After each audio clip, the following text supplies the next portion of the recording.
Bonjour les amis Brown. We're going to get started with chapter 2 of Mice and Men. And remember, we'll be taking this up on Friday at 1 o'clock in our live discussion chat. As I was telling the members of that group, some of the kids who were here last week, John Steinbeck, when he wrote this book in 1937, he used words that at the time were not acceptable. So it's blasphemy. He would say hell a lot, and people in 1937 reading it were like, "Oh my gosh, he said that word," and so he came under fire for having used those words. And of course, he does it because, as we know, the ranch hands are, they're not exactly a polished bunch. They have a colorful way of speaking that today actually isn't regarded as that rude. However, at the time, he also refers to African Americans in ways we don't today at all. So I'm editing those parts out in case you come across the original version. That's why, because we of course don't speak like that anymore. But interesting that at the time he would get a lot of flack for saying a word like bastard, which, while impolite, is perhaps not a front headline. Anyway, here we go, chapter 2 of Mice and Men. The bunkhouse was a long, rectangular building, and inside the walls were whitewashed on the floor, and the floor was unpainted. In 3 walls there were small, square windows, and in the 4th, a solid door with a wooden latch. Against the walls were 8 bunks, 5 of them made up with blankets, and the other 3 showing their burlap ticking. Over each bunk there was a nailed apple box, with the opening forward so that it made 2 shelves for personal belongings of the occupant of the bunk. And there were shelves loaded with articles: soap, talcum powder, razors, and those Western magazines ranchmen love to read and scoff at, and then secretly believe. And there were medicines on the shelves, little vials, combs, and from nails in the boxes hung a few neckties. Near one wall there was a black cast iron stove, its stovepiping going straight through the ceiling. In the middle of the room stood a square table littered with playing cards, and around it were groups of boxes for players to sit on. At about 10 o'clock in the morning, the sun threw a bright, dust-laden bar through one of the windows, and out of the beam flies shot like rushing stars. The wooden latch raised. The door opened, and a tall, stoop-shouldered old man came in. He was dressed in blue jeans, and he carried a big push broom in his left hand. Behind him came George, and behind George followed Lenny. "The boss was expecting you last night," the old man said. "He was sore as hell. We weren't able to go out this morning." He pointed with his right arm, and out of the sleeve came a round, stick-like wrist, but no hand. "You can have them 2 beds there," he said, indicating 2 bunks near the stove. George stepped over and threw his blankets down on the burlap sack and the straw that was a mattress. He looked into the box shelf and then picked out a small, yellow can from it. "Say, what in the hell's this?" "I don't know," said the old man. "It says, positively kills lice, roaches, and other scourges. What the hell kind of a bed you giving us anyway? I don't want no pants rabbits." The old swamper shifted his broom and held it between his elbow and the side, and he held out his good hand for the can. He studied the label carefully. "Tell you what," he finally said. "Last guy that had this bed was a blacksmith. Hell of a nice fella, and as clean a guy as ever you want to meet. Used to wash his hands even after he ate." "And how come he got graybacks?" George was working up a slow anger, and then he put his bindle on the neighboring bunk and sat down. He watched George with an open mouth. "Tell you what," said the old swamper. "This here blacksmith, name of Whitey, was the kind of guy that would put that stuff around even if there wasn't no bugs, just to make sure, see? Tell you he used to do? At meals, he'd peel his boiled potatoes, and he'd take out every little spot, no matter what kind, before he ate it. And if there was a red splotch on an egg, he'd scrape it off. Just the kind of guy he was. Finally, he quit about the food. Used to dress up on Sundays. Even when he wasn't going no place, he'd put on a necktie, and then even just sit in the bunkhouse." "I ain't so sure," said George skeptically. "What you say he quit for?" The old man put the yellow can in his pocket. He bristled his white whiskers with his knuckles. "Why, he just quit, the way a guy will. Says it was the food. Just wanted to move. Didn't give no other reason but the food. Just says, give me my time. One night, the way any guy would. George lifted his tick and looked under it. He leaned over and inspected the sack closely. Immediately, Lenny got up and did the same thing. Finally, George seemed satisfied. He unrolled his bindle and put things on the shelf. His razor, a bar of soap, his comb, a bottle of pills, a leather wristband, and then he made his bed up neatly with blankets. The old man said, "I guess the boss will be out here in a minute. He was sure burned when you wasn't here this morning. Come right in as we was eating breakfast." "Where the hell them new men?" he said. "Where'd that stable buck go to?" George patted a wrinkle out of his bed and sat down. "You gave the stable buck hell, did he?" Yes. "Yeah, see, the stable buck's a black fella." "Uh-huh. Yeah, a nice one, too. He got a crooked back from where a horse kicked him. The boss give him a hell when he was mad. But the stable buck don't give a damn about that. He reads a lot. He's got books in his room." Kind of guy is this boss?" George asked. "Well, he can be a pretty nice fella. Gets pretty mad sometimes, but he's pretty nice. Tell you what he done on Christmas? He bring a gallon of whiskey down right here and says, 'Drink hearty, boys. Christmas comes but once a year.' The hell he did. A whole gallon? Yes, sir." Lenny was just finishing making his bed. The wooden latch raised again and the door opened. A little stocky man stood in the open doorway. He wore blue jeans, trousers, a flannel shirt, a black unbuttoned vest, and a black coat. His thumbs were stuck into the belt on each side of a square steel buckle. On his head was a soiled brown Stetson hat, and he wore high-heeled boots and spurs to prove he was not a laboring man. The old swamper looked quickly at him and then shuffled to the door, rubbing his whiskers and his knuckles as he went. "These guys just come," he said, and he shuffled past the boss, out the door. The boss stepped into the room with the short steps of a fat-legged man. "I wrote Murray and Reddy. I wanted 2 men this morning. You got your work slips?" George reached into his pocket and produced the slips and handed them to the boss. "It wasn't Murray and Reddy's fault. It says right here, the slip that you guys were supposed to be here working this morning." George looked down at his feet. "Bus driver gave us a bum steer," he said. "We had to walk 10 miles. Says we were here when we wasn't. We couldn't get no rides in the morning." The boss squinted his eyes. "Well, I had to send out the grain team short 2 buckers. Won't do no good now till after dinner." He pulled his time book out of his pocket and opened it where a pencil was stuck between the leaves. George scowled meaningfully at Lenny, and Lenny nodded to show he understood. The boss licked his pencil. "What's your name?" "George Milton." "And yours?" "That there's Lenny Small." The names were entered into the book. "Let's see, it's the 20th, noon on the 20th. He closed the book. "Where you boys been working?" "Up around Weed," said George. "You too?" to Lenny. "Yeah, him too," said George. The boss pointed a playful finger at Lenny. "He ain't much of a talker, is he?" "No, he ain't," said George, "but he's a hell of a good worker. Strong as a bull." Lenny smiled to himself. "Strong as a bull," he repeated. George scowled at him, and Lenny dropped his head in shame, having forgotten. The boss said suddenly, "Listen, Small." Lenny raised his head. "What is it you can do?" In a panic, Lenny looked to George for help. "He can do anything you tell him," said George. "He's a good skinner. He can wrestle grain bags, drive a cultivator. He can do anything. Just give him a try." The boss turned to George. "Then why don't you let him answer? Or are you trying to put him over?" George broke in loudly. "Oh, I ain't saying he's bright. Hell, he ain't. But he's a goddamn good worker, and he can put up a 400-pound bale." The boss deliberately put the little book in his pocket. He hooked his thumbs back into his belt and squinted, eyes nearly closed. "Say, what you selling?" "Huh?" said George. "I said, what stake you got in this guy? You taking his pay from him?" "No, of course I ain't. Why you think I'm selling him out?" "Well, I ain't never seen a guy, one guy make so much trouble for another guy. I just want to know what your interest is."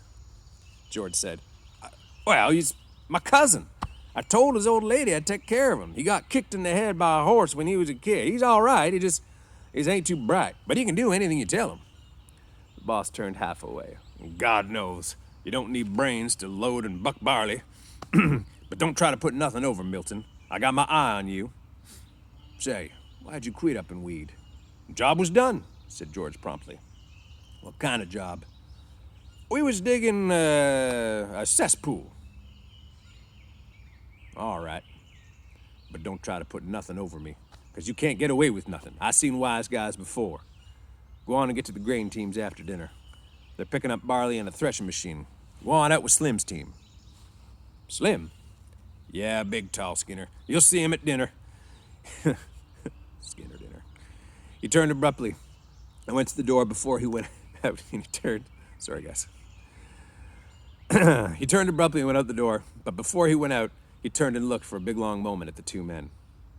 When the sound of footsteps had died away, George said to Lenny, "So you wasn't gonna say a word. You was gonna keep your big flappers shut. Don't leave me talking. Let me do the talking, rather. Damn near lost us a job, Lenny." Lenny stared hopelessly at his hands. "I forgot, George." "Yeah, you forgot. You always forget. And I gotta talk you out of it." He sat down heavily on his bunk. "Now he's got his eye on us. Now we gotta be careful, not make no slips. You keep your big flappers shut after this." He fell morosely silent. "George, what you want now?" "I wasn't kicked in the head with no horse, was I, George?" "Be a damn good thing if you ever was," George said viciously. "Save everybody a hell of a lot of trouble." "You said I was your cousin, George." "Well, that was a lie, and I'm damn glad it was. If I was a relative of yours, I'd shoot myself." He stood up, stopped suddenly, stepped to the open front door, and peered out. Molly wants in. He stopped suddenly and peered out. "Say, what the hell you doing listening?" The old man came slowly into the room. He had his broom in the hand, and his heels were there dragging, like a sheepdog, gray of the muzzle with the pale, blind old eyes. The dog struggled lamely out the side of the room and lay down, grunting, "Ooh," softly to himself and licking his grizzled, moth-eaten coat. The swamper watched him until he was settled. "I wasn't listening. I was just standing in the shade a minute, scratching my dog." So he was eavesdropping, eh? Well, at least he's not admitting it. "I just now finished swamping out the wash house." "You was poking your big ears in our business," George said. Don't let nobody get noisy." Now Molly's just coming over. Thought she was tied up. "I don't let nobody get nosy." The old man looked uneasily from George to Lenny. "I just come here," he said. "I didn't hear nothing you guys were saying. I ain't interested in nothing you saying. A guy on the ranch don't never listen, nor he don't ask questions." "Damn, he don't," said George, slightly mollified. "Not if he wants to stay working long." But he was reassured by the swamper's defense. "Come on in and get down a minute," he said. "That's a hell of an old dog." "Yeah, I had him ever since I was a pup, God. He was a good sheepdog when he was younger."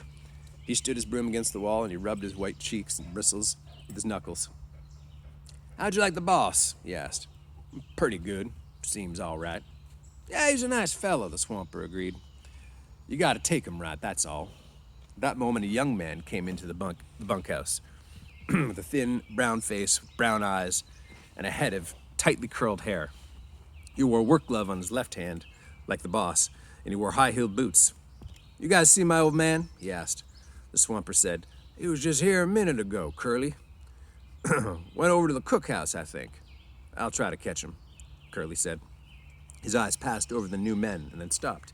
He glanced coldly at George, and then again at Lenny. His arms gradually bent at the elbows, and his hands closed into fists. He stiffened and went into a slight crouch. His glance was one of calculating and pugnaciousness. Lenny squirmed under the look and shifted his feet nervously, and Curly stepped gingerly close to him. "The new guys the old man was waiting for?" "We just come in," said George. "Let the big guy talk." Lenny twisted with embarrassment. George said, "Suppose he don't want to talk." Curly lashed his body around. "By Christ, he's got to talk when he's spoken to. What the hell you getting into it here for?" "We traveled together," said George, coldly. "Oh, so that's the way." George was tense and motionless. "Yeah, that's the way." Lenny was looking helplessly at George for instruction. "And you won't let the big guy talk, is that it? He can talk if he wants to tell you anything." He nodded slightly at Lenny. "We just come in," Lenny said softly. Curly stared levelly at him. "Well, next time you answer when you're spoken to." He turned toward the door and walked out. His elbows were still bent out a little. George watched him, and he turned back to the swamper. What the hell he's got on his shoulder? Lenny didn't do nothing to him. What's his problem? The old man looked cautiously at the door to make sure no one was listening. That's the boss's son, he said quietly. Curly's pretty handy. He done pretty good a bit. He done quite a bit in the ring. He's a lightweight, boxer, and he's handy. Well, let him be handy, said George. You don't have to take after Lenny. Lenny didn't do nothing to him. What's he got against Lenny? The swamper considered. Well, tell you what. Curly's like a lot of little guys. He hates big guys. He's always picking scraps with the big guys. Kind of like he's mad at them because he ain't so big. You've seen little guys do that, ain't you? Always scrappy? Sure, said George. I've seen plenty tough little guys. But this Curly better not make no mistakes about Lenny. Lenny ain't handy. But but this Curly punk is gonna hurt if he messes around with Lenny. Well, Curly's pretty handy, the swamper said skeptically. Never did see right by me. Suppose Curly jumps a big guy and licks him. Everybody says what a game guy Curly is. And suppose he does the same thing and gets licked. Then everybody says the big guy ought to pick on somebody his own size. Little guys never lose. Never did seem right to me. Seems like Curly ain't giving nobody a chance. George was watching the door, and he said ominously, well, he'd better watch out for Lenny. Lenny ain't no fighter, but he's strong and quick, and Lenny don't know no rules. He walked to the square table and sat down on one of the boxes. He gathered some of the cards together and shuffled them. The old man sat down on another box. Don't tell Curly I said none of this. He's sloughed me. He just don't give a damn. Won't even get canned because his old man's the boss. George cut the cards and began turning them over, looking at each one and throwing it down into a pile. He said, this guy Curly sounds like a son of a bitch. I don't like mean little guys. He seems to be worse lately, said the swamper. He got married a couple weeks ago. Wife lives over in the boss's house. Seems like Curly's cockier than ever since he got married. George grunted. Maybe he's showing off for his wife. The swamper warmed to his gossip. You seen that glove in his left hand? Yeah, I seen it. Well, that glove's full of Vaseline. Vaseline? What the hell for? I tell you what, Curly says he's keeping that hand soft for his wife. George studied the cards absorbedly. That's a dirty thing to tell around, he said. The old man was reassured. He had drawn a derogatory statement from George. He felt safe now, so he spoke more confidently. Well, you see, Curly's wife, George cut the cards and put out a solitary hand. Slowly and deliberately said, she purty? He asked casually. Yeah, purty, but... George studied his cards. But what? Well, she got the eye. The eye? Married 2 weeks, she's got the eye? Maybe that's why Curly's pants is full of ants. I seen her give Slim the eye, he said. Slim's a jerkline skinner, hell of a nice fella. Slim don't need to wear no high-heel boots. On a grain team, I seen her give Slim the eye. Curly never seen it. And I see her give Carlson the eye. George pretended a lack of interest. Looks like we're gonna have fun, then. Swamper stood up from his box. Know what I think? George didn't answer. Well, I think Curly's gonna marry a tart. He ain't the first, said George. Plenty done that. The old man moved to the door, and the ancient dog lifted its head and peered about, and then got painfully to its feet to follow. I gotta be sitting out, washing the basins for the guys. The team will be in before long. You guys gonna buck barley? Yeah. Well, won't tell Curly nothing I said, will you? Hell no. We'll go, well, you look her over, mister. You see if she ain't a tart. He stepped out of the door into the brilliant sunshine. George laid down his cards thoughtfully, turned his piles of 3. He built 4 clubs on his ace pile. The sun was square on the floor, and the flies whipped through the light like sparks. The sound of jingling harnesses and the croak of heavy-laden axles sounded outside, and from a distance, a clear call came. Stable buck! Stable buck! And then, where the hell is that boy? George stared at his solitary lay, and then flounced the cards together and turned around to Lenny. Lenny was lying down on his bunk, watching him. Look, Lenny, this here ain't no setup. I'm scared. I paused there, because these movies time out at 20 minutes. I'll start another one soon.